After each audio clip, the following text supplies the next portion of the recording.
उत्तर प्रदेश में? नहीं, हाल अच्छा है।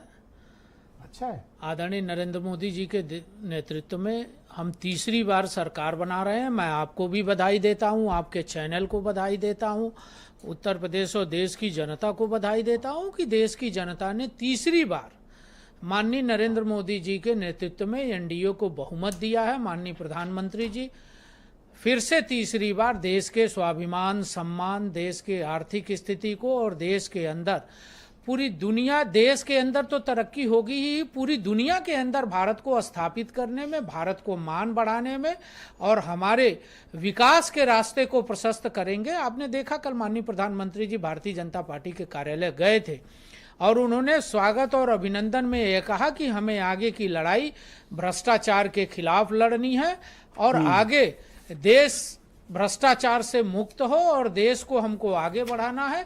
जिसका बहुमत हमको भारतीय जनता पार्टी को, देश की जनता ने एनडीए को दिया है, हम उस काम को करेंगे और निश्चित रूप से एक बड़ी बहुमत के साथ हम सरकार बना रहे हैं।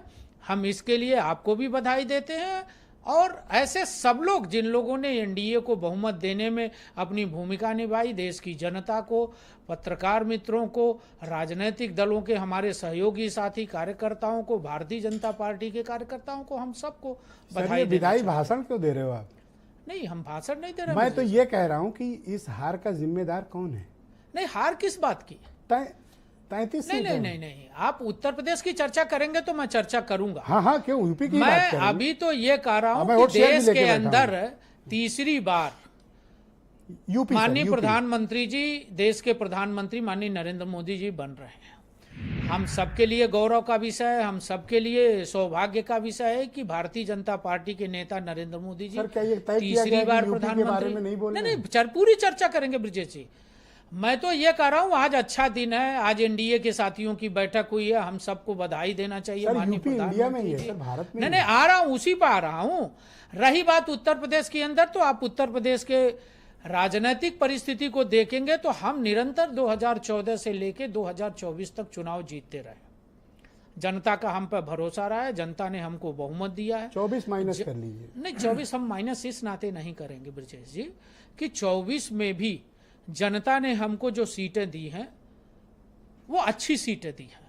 हाँ, ये जरूर है कि ये जरूर है कि 19 के अपेक्षा हमको उतना बड़ा बहुमत नहीं मिला। वो हमारे लिए आपका वोट शेयर बताता हमारे लिए 2019 में आपका वोट शेयर 50 पॉइंट से ऊपर था, 50 से अधिक था। इस बार आपका 41.37 वोट शेयर। नहीं, 2014 का भी वोट शेयर देख लीजिए, 2017 का भी नहीं, 19 भी देखिए, पीछे भी हम ले चलना चाहते हैं। 2014 भी देख लीजिए, 2017 भी देख लीजिए, 2022 भी देख लीजिए, 19 भी देखिए। नहीं ब्रजेश जी, मैं उसके दर्शक मायूस होगा। नहीं, मायूस कोई नहीं होगा। देश की जनता और देश का कार्यकर्ता में आपके वर्कर मायूस नहीं, कोई मायूस नहीं है। आपकी बात सुनकर कोई नहीं मायूस है, सब खुश है, प्रसन्न है। माननीय मोदी जी तीसरी बार देश के प्रधानमंत्री बन रहे हैं। ब्रजेश जी, अगर इन सारी चीजों की चिंता हम राजनीतिक दल है हम करेंगे, हमारा वोट क्यों कम हुआ। लेकिन मैं एक उदाहरण देना चाहता हूं आपको।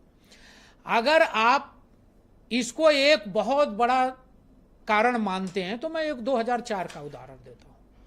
2004 में समाजवादी पार्टी की सरकार थी और मुलायम सिंह, नहीं, मैं बता रहा हूं ना ब्रजेश जी।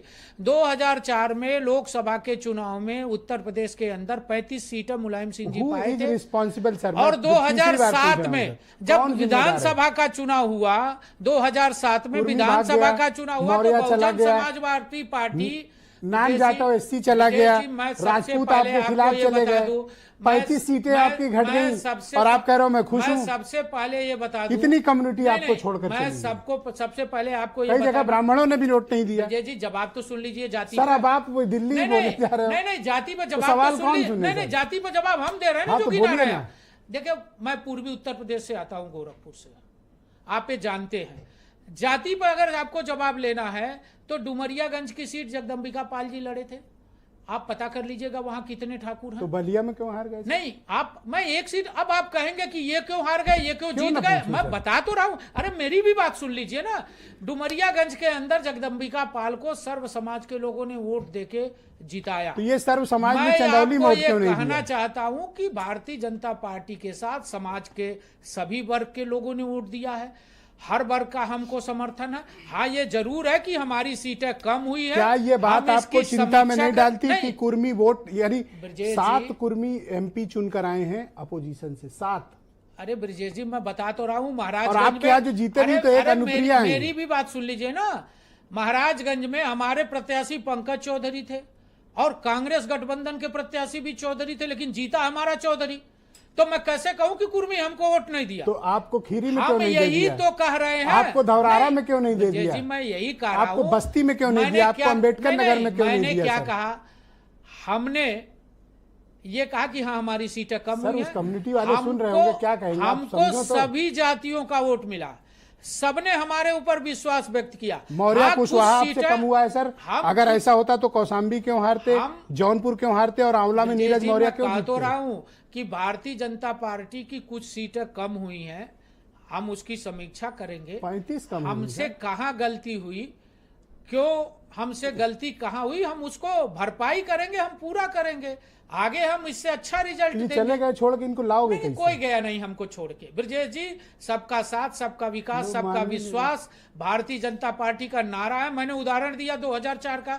मुलायम सिंह जी 35 सीट जीते थे और 2007 में विधानसभा के चुनाव में सर बहुत वो कहां खड़ा हुए? आपके दर्शक मायूस होंगे, मैं आपको फिर कह रहा हूं। कोई मायूस नहीं, वो कह रहे होंगे कि एंकर पूछ रहा है और समीर सिंह जवाब नहीं दे रहा है। मोदी जी तीसरी बार प्रधानमंत्री बन रहे हैं। और ब्रजेश जी, मैं एक चीज और कह दूं, आप किसकी बात कर रहे हैं जो 100 सीट 99 सीट पर? अरे सर, कर्नल शरद शरण सिंह, आप उनकी बातों में